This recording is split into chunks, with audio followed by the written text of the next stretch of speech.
قائد حزب اختلاف اور پاکستان مسلم لیگ نون کے صدر جناب میاں محمد شہباز شریف ہمارے ساتھ ایک تفصیلی انٹرویو کے لیے موجود ہیں۔ یہ ان کا پہلا میڈیا انٹرویو ہے جو ان کی تقریباً 8 ماہ کی قید کے بعد سامنے آیا ہے۔ شہباز شریف صاحب پاکستان کی موجودہ سیاسی ماحول کے حوالے سے، اپنے اوپر الزامات کے حوالے سے اور اپنی قید کے حوالے سے ہمیں بتا رہے ہیں، اور اس وقت ہم اپنے انٹرویو کو آگے بڑھاتے ہیں۔ شہباز صاحب، اب ہم سیاسی موضوعات پہ جائیں گے، اس سے پہلے یہ جو نیب کے الزامات تھے اس میں آپ نے جیسے کہ فرمایا کہ تقریباً 3.5 کھرب روپے آپ نے 10 سال کے دوران پنجاب کی ترقی میں خرچ کیے ہیں۔ اسی دوران آپ جو الزامات سامنے آئے وہ یہ ہے کہ آپ کی فیملی اور آپ کے صاحبزادے بزنس کرتے رہے، اور پھر اس میں جو فیملی کے بزنس اثاثے ہیں اس میں کئی 100 گنا بقول نیب کے اضافہ ہوا ہے۔ اور یہ آپ فرمائیے، آپ کی اپنی ذاتی اس میں کیا سوچ ہے کہ اقتدار بھی ہو اور پھر کاروبار بھی ہو، یہ امتزاج آپ کے نزدیک کیا یہ حساس موضوع ہے؟ اس کو آپ نے کیسے ڈیل کیا؟ جی بالکل، یہ آپ نے بہت ایک چپتا ہوا سوال کیا ہے خان صاحب، اور مجھے بڑے اختصار کے ساتھ جواب میں دینا چاہتا ہوں۔ پہلے بچوں کا کاروبار میرا یا میرے چھوٹے بھائی کا یا بڑے بھائی کا، انہوں نے انہیرٹ کیا، خود انہوں نے فیکٹریاں انہیرٹ کی میرے والد سے، ان سے انہیرٹ کیا۔ کوئی ایسا نہیں ہے کہ ہم نے جب بزنس اپنا پولیٹکس میں آئے تو لگایا، وہاں سے انہیرٹ کیا۔ اور پھر آپ جانتے ہیں کہ سیاست کے ہوتے ہوئے جو کاروبار کو، یہ تو ایک میں نے نیشنلائزیشن کی بات کی، اس کے بعد کے ادوار میں آپ جانتے ہیں، میں نام نہیں لوں گا، چاہے وہ پولیٹیکل دور تھا یا مشرف صاحب کا دور تھا، کس طرح کاروبار کی تباہی کی گئی، حتیٰ کہ جو گھر تھا وہ چھین کر اس کو اولڈ پیپل ہوم بنا دیا گیا۔ پاکستان میں اکیلا اولڈ پیپل ہوم وہ ماڈل ٹاؤن کو جو میرے والد نے بنایا تھا۔ تو یہ ایک ہماری بیک گراؤنڈ ہے۔ کوئی اگر میں یہ جو کہہ رہا ہوں، اگر تو ہم نے اپنا سیاست میں آ کے یہ اثاثے بنائے ہوتے تو آپ کا سوال بہت جائز تھا، اور پھر جو نقصانات اٹھائے وہ آپ کے سامنے میں نے بیان کر دیے۔ اور اب جس طرح بچوں کا کاروبار میرے بچوں کا کاروبار ہے، اس لیے کہ میں سیاست میں اور میں ان کی آنکھ کو کھٹکتا ہوں، تو اس بچوں کے خلاف جو ونڈیٹا، حتیٰ کہ میرے جو مرحوم بھائی عباس شریف کا جو بیٹے ہیں یوسف عباس، میرے بھتیجے، انہوں نے 7 مہینے جیل کاٹی میاں نواز شریف کے ساتھ اور مریم نواز کے ساتھ۔ وہ تو کاروبار میں ان کا دور دور تک سیاست میں تعلق نہیں ان کا۔ یہ فرمائیے کہ ہم حالیہ حالات پہ آتے ہیں، یہ آپ نے آج آصف جیل میں ہیں، آج بھی جاوید لطیف جیل میں ہے، احسن اقبال، شاہد عباسی، ان سب نے انہوں نے جیلیں کاٹی ہیں، جیل کاٹ کے آئے میاں نواز شریف۔ حالیہ جو واقعہ ہے اس میں سب سے امپورٹنٹ واقعہ یہ ہے کہ آپ کو ہائی کورٹ نے، لاہور ہائی کورٹ نے باہر جانے کی اجازت دی۔ آپ نے کہا کہ مجھے علاج کے لیے باہر جانا ہے، وہ کیس ڈیسائیڈ ہوا اور بڑا کوئکلی وہ کیس ڈیسائیڈ ہوا، اور وہ بھی اس کے حوالے سے بھی بڑی افواہیں سرگش کر رہی ہیں کہ اتنی تیزی سے کیس ڈیسائیڈ ہوا، ایک ہی دن میں آپ کی درخواست گئی اور ایک ہی دن میں فیصلہ ہوا، پھر آپ روانہ ہونے لگے۔ یہ فرمائیے، یہ تو عدالتی معاملہ، اس میں میں نہیں آپ سے پوچھوں گا کہ کیوں ہوا، لیکن آپ برطانیہ جانا چاہتے تھے، اور برطانیہ میں پاکستان جو ہے وہ ریڈ لسٹ پر ہے، آپ جہاز پہ بورڈ ہی کرنے والے تھے، آپ کیسے انٹر کیسے ہوتے برطانیہ میں شہباز صاحب؟ جی پہلی بات تو یہ خان صاحب، میں آپ کو عرض کر دوں، چونکہ آپ نے یہ سوال کیا ہے، it's a relevant question, I must answer in all fairness and honesty at my command. پہلی بات تو یہ ہے کہ جیل میں I am a cancer survivor, اللہ تعالیٰ کا کرم ہے، 2003 میں میری سرجری ہوئی تھی، it was a nasty very aggressive cancer, adeno carcinoid, ایک سمپل کارسینوئڈ ہوتا ہے، دس واز ایڈنو کارسینوئڈ، اور میری ہیمیکلیکٹمی ہوئی ہے۔ پہلے 5 سال ہر 4 مہینے بعد میرے سی ٹی اسکین ہوتے تھے، وداؤٹ گوئنگ انٹو ڈیٹیلز۔ ہر سال میں اپنا چیک اپ کرواتا ہوں برطانیہ میں، اور جس طرح میدان جنگ میں گھوڑے تبدیل نہیں ہوتے، اس طرح مریض بھی اپنے طبیب کو، ڈاکٹر کو تبدیل نہیں کرتا، اور وہ 2003 سے لے کر میں آج تک ہر سال اپنے چیک اپ کرواتا ہوں۔ پہلی بات تو یہ جیل میں چونکہ میں انسان ہوں، خط لکھ کے میں تھک گیا، درخواست کر کے تھک گیا کہ بھائی میرا چیک اپ کرو، میرا ریگولر چیک اپ ہوتا ہے۔ خان صاحب 1.5-2 مہینے ضائع ہو گئے اور انہوں نے بورڈ نہیں بنایا۔ پھر کورٹ سے میں نے منتیں کی کہ جناب یہ ایک انسانی معاملہ ہے، کوئی میں فیور نہیں مانگ رہا، اللہ بھلا اس کورٹ کا کرے۔ فائنلی انہوں نے آرڈر دیا، بورڈ بنا. بورڈ نے جب فائنڈنگز آئیں تو ان کا ایک فرسٹ ٹائم انہوں نے کہا کہ دیر از اے بلکی left adrenal gland which is oversized and this needs further investigation. جب یہ ہوا تو اس کے بعد مہینہ ڈیڑھ مہینہ انہوں نے رپورٹ نہیں دی مجھے. پھر مجھے عدالت کو کہنا پڑا کہ جناب مجھے رپورٹ ملنی چاہیے, رپورٹ نہیں دی. جب عدالت نے آرڈر دیے تو پھر وہ اور اس پہ لکھا ہے تاریخ, 1 مہینے کی تاریخ سے میرے انہوں نے حوالے کی اور اس میں لکھا کہ لیفٹ جو بلکی ہے وہ جو ایڈرینل گلینڈ اس کی انویسٹیگیشن ہونی چاہیے. تو میں کینسر سروائیور ہوں یہ چیز اور اٹ از اوور سائزڈ, تو میرا یہ حق بھی ہے, فرض بھی ہے کہ میں جا کے اپنے ڈاکٹر سے مشورہ کروں اور ان کی سیکنڈ اوپینین انویسٹیگیٹ. تو اس لیے میں نے جب ضمانت ہوئی تو میں نے یہ اپلائی کیا اور باقاعدہ اپائنٹمنٹ ساتھ پیش کی ڈاکٹرس کی برطانیہ کے. اب آ جائیں, بڑا ویلڈ کوشچن ہے آپ کا کہ وہ تو ریڈ لسٹ پہ پاکستان تھا تو آپ کس طرح جا سکتے تھے. دس از اے ویری ویلڈ کوشچن. اس لیے میں نے جو قطر ایئر ویز کی پی آئی کی تو فلائٹ شاید لنڈن جاتی نہیں میرے خیال میں, تو قطر ایئر ویز کی فلائٹ لی اور میں نے کہا کہ میں چانس لوں گا اور اگر وہاں سے میں جا سکا برطانیہ, نہیں تو اس وقت ٹرکی, ان دنوں میں Turkey was not on red list, اور ٹرکی میں جو لوگ 10 دن جو قیام پذیر تھے وہ وہاں سے برطانیہ جا سکتے تھے فرام ٹرکی. تو اگر مجھے اپنا دوحہ سے نہ ملتا تو I would have taken then flight to Istanbul اور میں وہاں سے 10 دن رہ کے میں چلا جاتا. پوائنٹ یہ ہے کہ صحت کا معاملہ تھا, کوئی میں وہاں پر اپنا کرکٹ میچ یا میں کوئی جا کے کوئی کسی سے جادو ٹونا سیکھنے نہیں جا رہا تھا. میں وہاں پر جا رہا تھا اپنے علاج معالجے کے لیے اور ظاہر اپنے خاندان کے افراد کو ملنے کے لیے. اور میاں نواز شریف سمجھ میں آ گیا شہباز صاحب, بالکل سمجھ میں آ گیا کہ آپ کا خیال تھا اور اس زمانے میں صحیح ہے کہ ٹرکی سے آپ اگر 10 دن کوارنٹین کریں تو آپ انگلینڈ جا سکتے تھے کیونکہ ٹرکی ریڈ لسٹ میں نہیں تھا. یہ جو ایبسولوٹلی جی اور یہ جو آپ پر اس کے اندر اتنا جی سمجھ میں آ گئی بات شہباز صاحب. مگر یہ فرمائیے کہ جو تقریباً 8 مہینے آپ جس وقت قید میں تھے اس دوران ایک بڑی سیاسی ڈیولپمنٹ ہوئی اور ظاہر ہے کہ اپوزیشن اکٹھی ہوئی, پی ڈی ایم بنا اور پھر پی ڈی ایم نے بہت ہی جارحانہ ایکشن پلان دیا, بہت ہی جارحانہ بیانیہ جاری کیا اور یقیناً یہ ایک اپوزیشن سیاست کا ایک بہت بڑا تلاطم کا زمانہ رہا پاکستان کی سیاست کا بھی. اور یہ بھی آپ کیونکہ جیل میں تھے, آپ کسی صورت سے مختصراً اگر مجھے بتائیں کہ اس کی جو فیصلے ہوتے تھے یا گفتگو ہوتی تھی کسی انداز سے ڈائریکٹلی انڈائریکٹلی اس میں براہ راست یا انڈائریکٹلی انوالو تھے؟ جی دیکھیں, as luck would have it, P D M جب بنی, جب میں جیل میں 29 سپٹمبر کو گرفتار ہوا تو اس کے فوراً بعد پی ڈی ایم بنی. تو میں نیب میں تھا, پھر جوڈیشل ریمانڈ پہ آیا, پی ڈی ایم میں ذوف آیا, پی ڈی ایم تقسیم ہوئی جب میں جیل میں تھا. تو جہاں تک میں اپنی رائے کہیں مسلط نہیں کرتا, جب میں وہاں پر تو مجھے میرے خاندان کے افراد کے علاوہ وکلاء کو بھی جیل میں بڑی مشکل سے وہ ملنے دیا جاتا تھا. تو جب میں کبھی کورٹ میں آتا تھا تو میرے جو مصاحب ہیں, پارٹی کے جو سینئرز ہیں, کبھی کو آ کے کوئی مشورہ مجھ سے لیتا تھا تو میں اپنی ایمانداری سے اپنا مشورہ دے دیا کرتا تھا, چاہے وہ ضمنی انتخابات کے حوالے سے ہیں, چاہے وہ سینٹ کے حوالے سے ہیں. تو اس لیے میں سمجھتا ہوں کہ اس بارے میں مجھے کچھ زیادہ علم نہیں ہے. اب پی ڈی ایم کا پہلا اجلاس ہو رہا ہے, اس میں زیادہ آگاہی ہوگی, لیکن میں سمجھتا ہوں کہ اپنا کامران خان صاحب اتحاد ماضی میں بھی بنتے رہے اور ٹوٹتے بھی رہے.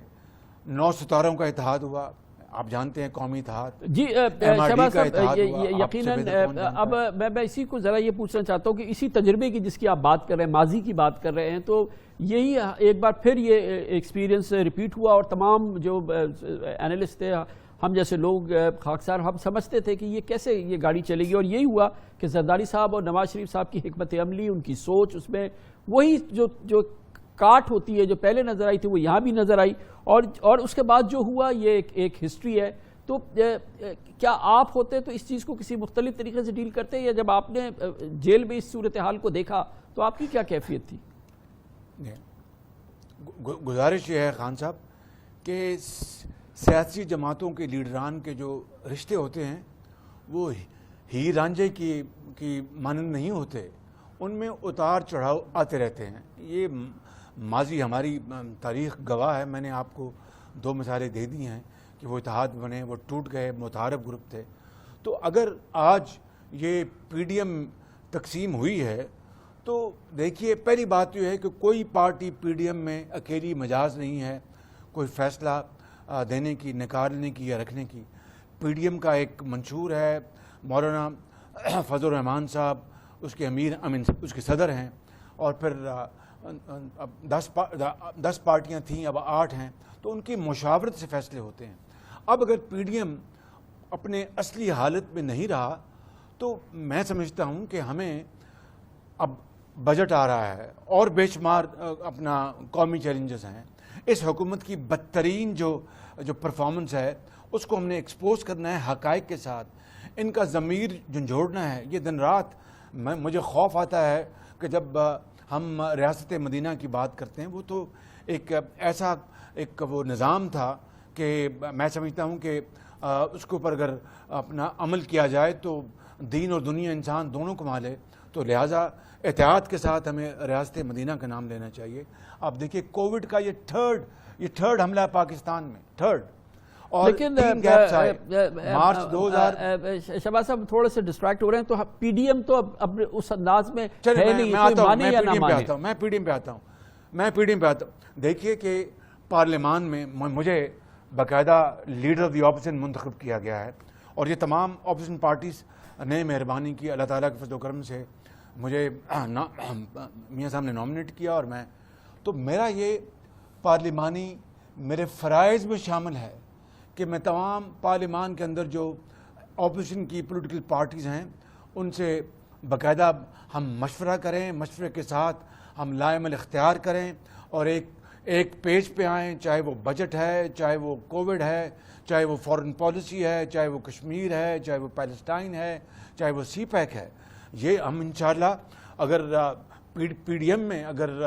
تھوڑی وہ تقسیم ہوئی ہے تو ہمارے پاس یہ ایک فورم ہے پارلیمان کے اندر، اور انشاءاللہ بہت امپورٹنٹ بات کی شہباز صاحب، آپ نے بہت امپورٹنٹ بات کی ہے، اور آپ نے کہا کہ کووڈ ہے، سی پیک ہے، خارجہ پالیسی ہے، کشمیر ہے، ہمیں اکٹھا ہو کے ابھی آپ اپوزیشن کی بات کر رہے ہیں، ہمیں ایک حکمت عملی بنانی ہے۔ اور یہ فرمائیے گا کہ جس دور کی آپ بات کر رہے ہیں اس وقت ظاہر ہے کہ سی پیک اپنے بہت ہی فیصلہ کن مرحلے میں ہے، میاں نواز شریف صاحب کا، آپ کی حکومت کا اس میں بہت بڑا کردار تھا۔ اس وقت افغانستان سے امریکی افواج نکل رہی ہیں، ہمارے خطے میں بڑی ڈیولپمنٹ ہو رہی ہے، بار بار یہ ہمیں پتہ چلتا ہے کہ بھارت جو ہے وہ ایک بار پھر پاکستان کو رجوع کر رہا ہے، پاکستان کی اس خطے میں بڑی امپورٹنس ماشاءاللہ ہوتی جا رہی ہے۔ یہ بڑے چیلنجنگ زمانہ ہے پاکستان کے لیے، اور شاید ایک عام پاکستانی کے حیثیت سے میں سمجھتا ہوں کہ پاکستان کسی اس قسم کی خطرناک قسم کی تقسیم کا متحمل نہیں ہو سکتا، ہمیں متحد اور اتحاد دکھانا ہے۔ کیا ممکن ہے اپوزیشن اور حکومت جیسے اس سے پہلے آپ کی سوچ رہی ہے کہ کوئی ایک مڈل گراؤنڈ مل سکے؟ اور جیسے کہ آپ نے شروع میں کئی بار فرمایا، اور جو کہ بہت ہی ہم نے بھی اس پروگرام میں کئی بار چلایا، کہ آپ بار بار حکومت کو اکانومی کی پہ ایک چارٹر آف اکانومی کی بات کرتے رہے، وہ اس وقت اکانومی کی بات تھی، لیکن اب تو بہت سارے چارٹرز کی ضرورت ہے، گنجائش ہے۔ دیکھیے کہ ابھی چائنا کی ایران کے ساتھ ایگریمنٹ ہوا ہے $400 بلین کی سرمایہ کاری اگلے 25 سالوں میں، ہمیں بڑی خوشی ہے۔ ایران ایک برادر ملک ہے، ایک ہمسایہ ملک ہے، لیکن چائنا پاکستان کی جو تعلقات کی نوعیت ہے، it is unprecedented in the entire globe. یہ پیکج ایران کے ساتھ بھی ہونا چاہیے تھا، مگر اس سے بڑا پیکج چین پاکستان کے ساتھ کرتا، لیکن کیا کیجیے، شومی قسمت، اس حکومت کی جو لیت و لال سے کام لیا، جو کرمنل نیگلیجنس ہے، جو ڈیلے کی، جو ایک انڈیفرنٹ ایٹیٹیوڈ دکھایا، یقین کر لیں آپ، دل روتا ہے، وگرنہ آج سی پیک کہیں سے کہیں پہنچ گیا ہوتا۔ آپ دیکھ لیجئے وہ جو ریلوے کا پروجیکٹ ہے پشاور ٹو کراچی، آج آپ کچھ کہہ لیں کھٹائی میں پڑ گیا ہے، اور اس طرح جو انڈسٹریل اسٹیٹ جو لگنی تھی، جس کے اوپر چائنا نے اپروول دے دی تھی، وہ کھٹائی میں پڑ گیا ہے۔ آپ کا جو کراچی کا جو سرکولر جو پروجیکٹ ہے، وہ چائنا ان پرنسپل ایگری کر گیا تھا۔ میں اور شاہ صاحب جو چیف منسٹر سندھ ہیں، ہم NDRC میں ہم اکٹھے گئے، اور ان کو میں نے کہا کہ میں آج